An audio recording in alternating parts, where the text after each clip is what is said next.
Salut les amis, moi c'est Sébastien, je suis agriculteur en Haute-Loire en polyculture élevage avec deux associés où nous produisons du lait de vache, de la viande d'aubrac, des cochons, de la lentille verte et nous avons aussi une entreprise de travaux agricoles. Pourquoi je me suis présenté à ce concours? Eh bien c'est pour faire profiter de mon expérience. Du haut de mes 51 ans, je suis le plus âgé de cette promotion, mais je pense pouvoir apporter beaucoup aux jeunes qui me suivent sur les réseaux comme TikTok où au quotidien je fais des vidéos. Les réseaux sociaux sont un bon moyen de promouvoir l'agriculture française, mais pas que. Il faut aller au contact des consommateurs. C'est pour ça que régulièrement je fais des rassemblements en Haute-Loire de citoyens, où je vais à des colloques pour apporter mon expertise agricole. J'essaie aussi d'aller sur des médias indépendants, de co-signer des bouquins pour apporter mon expérience professionnelle.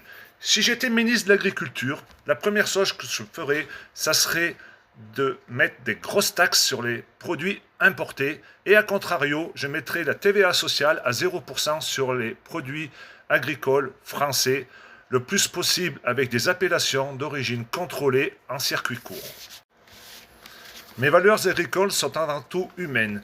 J'adore aider les agriculteurs qui me le demandent, par exemple en relayant des cagnottes pour avoir aidé deux agriculteurs à garder leur ferme, ou avoir aidé ce jeune aux portes de Paris où l'État voulait lui prendre 80 hectares de bonnes terres pour faire une prison. Je viens aussi d'aider un agriculteur en Dordogne où l'État à plusieurs reprises lui a pris des vaches pour cause de tuberculose.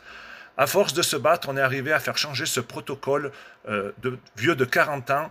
Maintenant, seules les vaches positives seront tuées et le reste du troupeau sera préservé. J'espère aussi pouvoir faire changer le protocole par rapport à la DNC comme on peut le voir en ce moment qui est complètement fou. Le Mercosur, je suis franchement contre. Il faut mettre du protectionnisme à nos frontières. Il faut aller jusqu'au Frexit. C'est comme ça qu'on va arriver à protéger notre belle gastronomie qui brille dans le monde entier.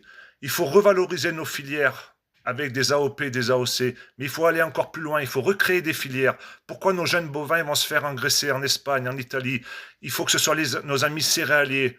Ils ont tout ce qu'il faut et en plus ça leur fera du fumier pour leur terre. Mais il faut encore aller plus loin, il faut dénoncer et arrêter l'intelligence artificielle qui est là pour fabriquer des steaks en multipliant des cellules souches. Et il faut aussi dénoncer la méthanisation. C'est pas normal qu'à partir de nos bonnes terres agricoles, nos céréales finissent pour faire de l'électricité ou du biogaz. La céréale doit être là pour nourrir le peuple, pour nourrir nos animaux.